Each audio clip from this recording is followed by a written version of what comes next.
아침 묵상 하루 한 장 시작하겠습니다. 먼저 기도하시겠습니다.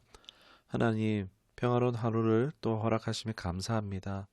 이 평화를 위해 수많은 사람들의 노고가 있겠지만 이 평화의 주체는 하나님이시며 또한 두 손 들고 무릎 꿇어 기도하는 그 기도로 말미암아 허락되어진 값진 평화요 하루인 줄 믿습니다. 허무한 것에 주목하지 않게 하시고 하나님의 뜻을 분별하며 그 뜻대로 순종하는 삶, 작은 예수로 살아가는 은혜가 있게 하여 주옵소서. 예수님의 이름으로 기도드리옵나이다. 아멘. 오늘 함께 하신 말씀은 예레미야 28장 9절, 16절, 17절 말씀 보시도록 하겠습니다. 평화를 예언하는 선지자는 그 예언자의 말이 응한 후에야 그가 진실로 여호와께서 보내신 선지자로 인정받게 되리라. 16절 17절입니다.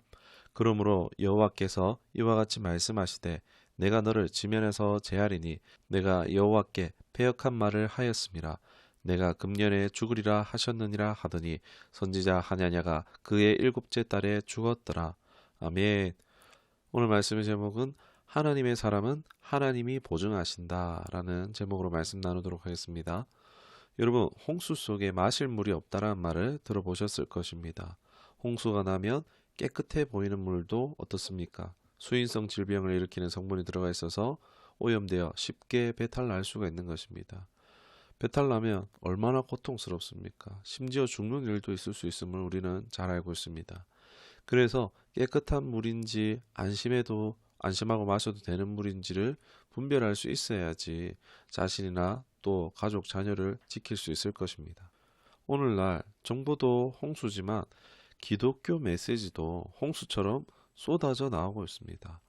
다 하나님의 이름으로 성경을, 신앙을 이야기하고는 있지만 그렇다고 그것이 우리에게 다 유익한가?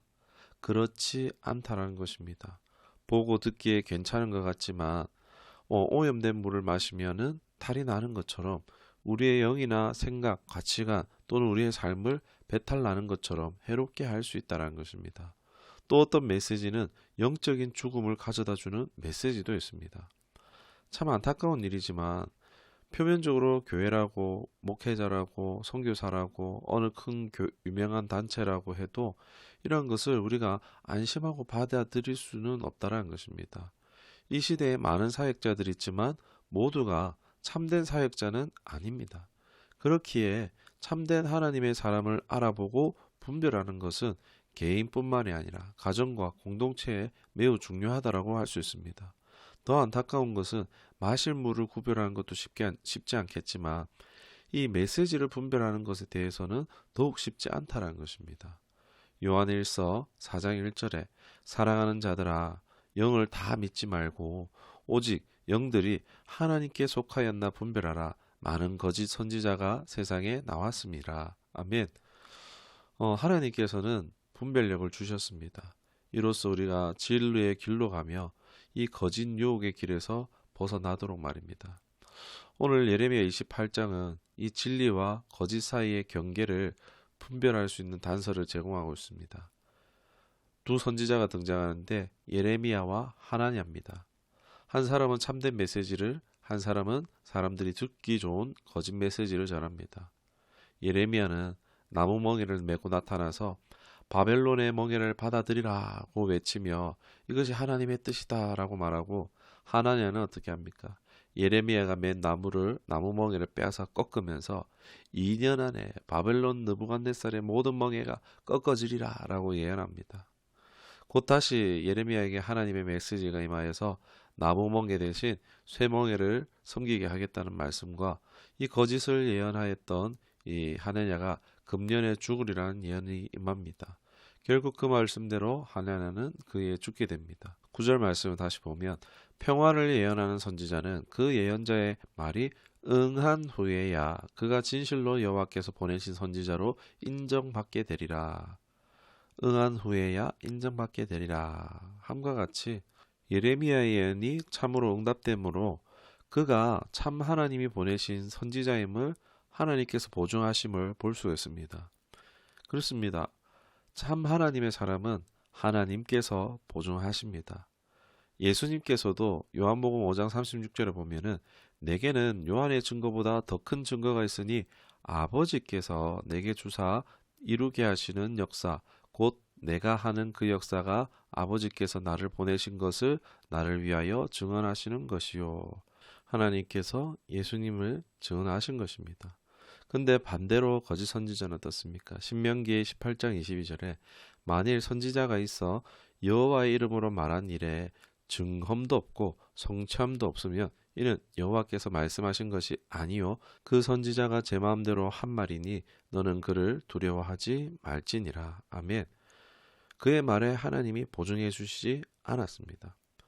여러분, 참된 사역자와 거짓 사역자를 구별하는 방법은요, 바로 열매입니다. 그들의 가르침의 내용, 그들의 행실과 삶, 그리고 그 결과를 통해서 알 수 있습니다. 참된 사역자는 기본적으로 성경적 근거한 가르침과 또 말씀대로 살려고 추구하며 사역을 통해서 공동체 속에 영적인 성장과 열매가 나타난다라고 할 수 있습니다. 거짓 사역자는 성경을 참고는 하지만 성경에 없는 교리를 가르치거나 또 성경을 왜곡하거나 또 기존 성경의 가르침을 무시하는 경향이 나타날 수 있습니다. 말씀대로 살려고 하기보다 권력이나 이익을 추구하는 삶을 삽니다. 보화를 하늘에 쌓는 게 아니라 땅에 계속 쌓습니다. 열매라고 할 수 있는 공동체, 성도들이 무엇을 추구하는지 보면 알 수 있습니다. 예를 들어 지금 마치 교단 내에 한국의 선지자처럼 추앙받고 있는 지읒의 성시 목사가 있습니다. 이 교회를 보면 재개발로 더 많은 돈을 받고자 하고 탐하는 것과 또 그 교회의 성도들의 폭력성 등 품위 있고 질서 있다라기보다도 무질서하고 비정상적인 듯한 인상을 받습니다. 그러니까 이런 부분들도 열매로 알 수 있는 부분이라는 것입니다. 유명한 교회 교단 사역자라고 완전히 다 신뢰할 수 있는 것은 아닙니다. 사람들이 이러한 거짓 사역자에 끌리는 이유가 뭐냐? 하나냐처럼 종종 카리스마 있는 모습과 설득력 있는 말솜씨를 가지고 사람들을 매혹하기 때문입니다. 그리고 사람들 속에 있는 불안과 두려움, 욕심 등을 이용해서 자기 메시지에 힘을 싣습니다. 그것도 어려움의 이유를 단순화하고 즉각적인 해결책을 제시함으로써 사람들을 끌어모읍니다. 거짓 사역자는 자신과 자신의 가르침을 또 포장합니다. 계속 포장함으로써 이것을 듣고 있는 사람들로 안정감을 느끼게 하려고 한다는 것입니다. 또 사람들의 이성을 마비시키며 그저 의심 없이 따르도록 격려합니다. 보통 사람들의 이목과 관심을 끌고 대중의 인기를 얻는 경우는 경계해 볼 필요가 있다고 할 수 있겠습니다. 특히 인터넷상 사역자들의 메시지의 경우는 더욱 주의가 필요합니다. 인터넷상이라는 환경은 어떻습니까? 목회적인 책임을 지지 않는 그런 특수한 환경입니다. 그저 자극적인 주제로 관심을 끌려고 하는 사역자들이 많습니다. 과장된 메시지와 더불어 혼란을 줄 수도 있습니다. 인격적 대화할 수 있는 환경이 아니니까 분별하고 검증함에도 한계가 있기 때문입니다. 그래서 어디까지나 아무리 그 사역자가 인기 있고 좋다 하다 할지라도요, 참고하는 정도 그 이상은 곤란하다 할 수 있겠습니다. 가장 좋은 것들은 무엇이겠습니까? 영들을 분별할 수 있는 건강하고 바른 영성으로 우리가 자라가는 것인 줄 믿습니다. 예수님 안에서 성경과 성령의 균형이 있는 또 깊이 있는 알을 추구하는 신앙을 하는 것입니다. 요한일서 2장 27절에 너희는 주께 받은 바 기름 부음이 너희 안에 거하나니 아무도 너희를 가르칠 필요가 없고 오직 그의 기름 부음이 모든 것을 너희에게 가르치며 또 참되고 거짓이 없으니 너희를 가르친 그대로 주 안에 거하라. 아멘.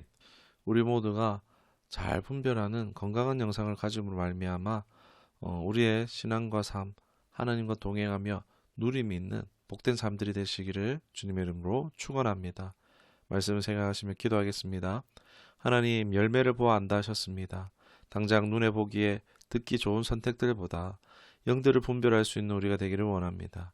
신앙과 삶, 해를 당치 아니할 수 있도록 우리의 발걸음이 좌우로 치우치지 않도록 성령 하나님 붙드시고 인도하여 주옵소서. 성령과 동행함으로 영육 간의 강건함과 평안함과 형통함을 누리게 하여 주옵소서. 예수님의 이름으로 기도드리옵나이다. 아멘.